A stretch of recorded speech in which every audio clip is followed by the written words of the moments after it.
Сайн дурын ажилтнтай хамтран ажиллах байгууллагад зориулсан захим сургалт.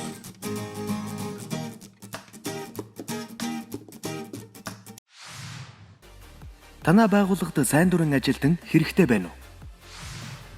Энэхүү дугаарт та бүхэнд сайн дурын ажиллагааны төлөвлөлт, сайн дурын ажилтны хөтөлбөр боловсруулахад анхаарах зүйлс, сайн дурын ажилтныг хариуцах ажилтны үүрэг хариуцлагын талаар мэдээлэл өгөх болно. Танай байгууллагад сайн дурын ажилтан яагаад хэрэгтэй вэ?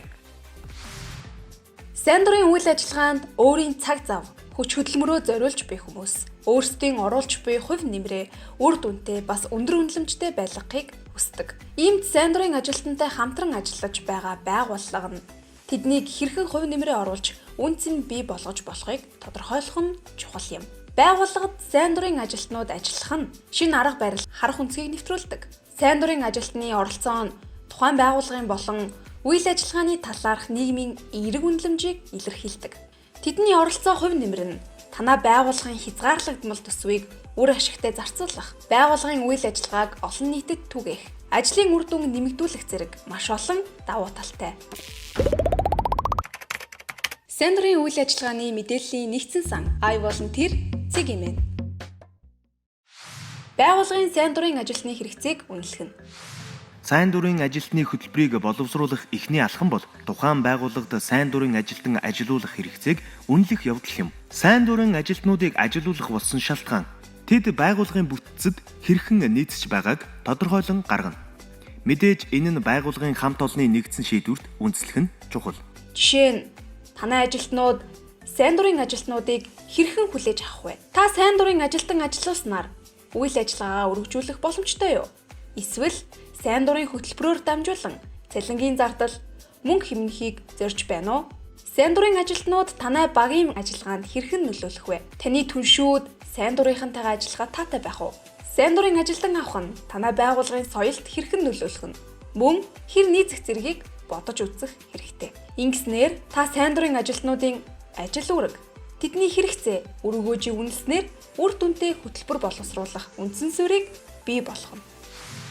Сайн дурын ажилтнуудын ажил үүргийг тодорхойлох. Байгууллага нь сайн дурын ажилтнуудын хэрэгцээгээ тодорхойлсны дараа тэдний ажиллах хамтын ажиллагааны хүрээнд тэднээс хүлээж буй хүлээлтээ тодруулах хэрэгтэй. Сайн дурын ажилтнуудтай арга хэмжээ зохион байгуулалт, логистик, хөтөлбөр сайжруулалт зэрэг олон төрлийн ажил үүргийн хүрээнд хамтран ажиллах боломжтой. Сайн дурын ажилтнуудын ажил үүргийг аль болох давхардуулж хуваарлахгүй байхыг хичээгээрэй. Ингэхдээ сайн дурын ажилтан бүрийн ажил үүрэгт тодорхой зорилго, хариуцлагыг хуваарлан тогтмол хянан сайжруулах хэрэгтэй. Тогтмол хянаж шалгах нь сайн дурын ажилтны ажлын гүйцэтгэл болон тухайн байгууллагын сайн дурын ажилтны хөтөлбөрийн үр дүн тогтвортой байдлыг сайжруулах боломжтой. Ямар төрлийн сайн дурын ажилтан хэрэгтэй байгааг тодорхойлох.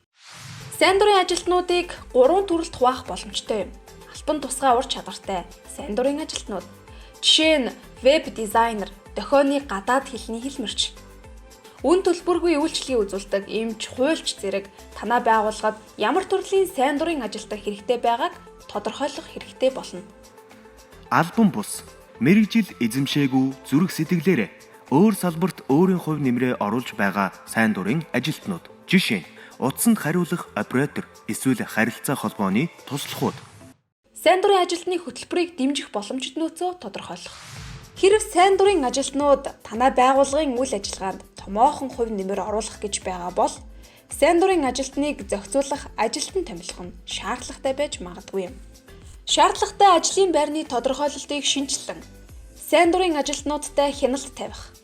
Эсвэл өөр хэлбэрээр удирдах зэрэг нэмэлт үүргийг оруулах хэрэгтэй. Сайн дурын ажилтнуудыг ажилуулахаасаа өмнө тэднийг ажиллах таатай орчин, нөхцөлийг бүрдүүлэх нь чухал. Хэдий сайн дурын хөтөлбөр нь цалингүй байсан ч ямар ч өртөггүй бол биш юм. Сайн дурын ажилтнуудыг үр дүнтэй ажиллагаанд цаг хугацаа болон бусад нөөцийн хөрөнгө оруулалт шаардлагатай. Танай байгууллага сайн дурын ажилтнуудыг элсүүлэхтэй холбоотой маркетинг, сайн дурын ажилтны өргөдөл, шалгалтын явц, сайн дурынхныг чиглүүлэх, сургах, удирдах, үнэлэх, хүлээн зөвшөөрөх зэрэг үе шат болгонд нь нөөц хөрөнгө оруулалт зарцуулагдана. Эдгээр өртгүүдийг харгалзан үзэхэд сайн дурын ажилтны хөтөлбөрийн үр ашиг нь хөрөнгө оруулалтаас хамаагүй илүү байгаа эсхийг бодолцож үзээрэй. Сайн дурын ажилтны хөтөлбөр боловсруулахдаа анхаарах зүйлс. Сайн дурын ажилтнууд цалинтай ажилтнуудын нэгэн адил асуудалд туслалцаа авч сонирхсон асуултанд хариулт авах эрхтэй. Тэд хуваарлагдсан ажлаа хийснээр өсөж хөгжих боломжтой байх, мөн хийсэн зүйлээрээ үнэлэгдэх байх нь чухал юм. Үр дүнтэй сайн дурын хөтөлбөрийг боловсруулахад дараах зүйлсийг анхаараарай. Сайн дурын ажилтныг хариуцах тодорхой нэг удирдах ажилтныг томилоорой. Сайн дурын ажилтнуудыг зохицуулах үүргийг олон хүний дунд хариуцуулан үлдээхгүй байх нь чухал юм. Цаашлаад хэрвээ сайн дурын ажилтан хариуцсан удирдлагатай харилцааны болон бусад асуудалтай тулгарвал хэнд хандах мэдээлэх боломжтойг танилцуулна. Нарийн тодорхойлсон сайн дурын ажилтны хийх ажлын жагсаалт, сайн дурын ажилтнуудад зориулсан гарын авлага, сайн дурын ажилтнуудад зориулсан дүрм журмууд, сонгон шалгаруулах мөн үр дүнтэй удирдах төлөвлөгөө, урамшуулах хөтөлбөр болон арга хэмжээ гэх мэт мэдээллүүдийг хөтөлбөртөө багтаах нь чухал. Сайн дурын үйл ажиллагааны мэдээллийн нэгдсэн сан iVolunteer CGMN.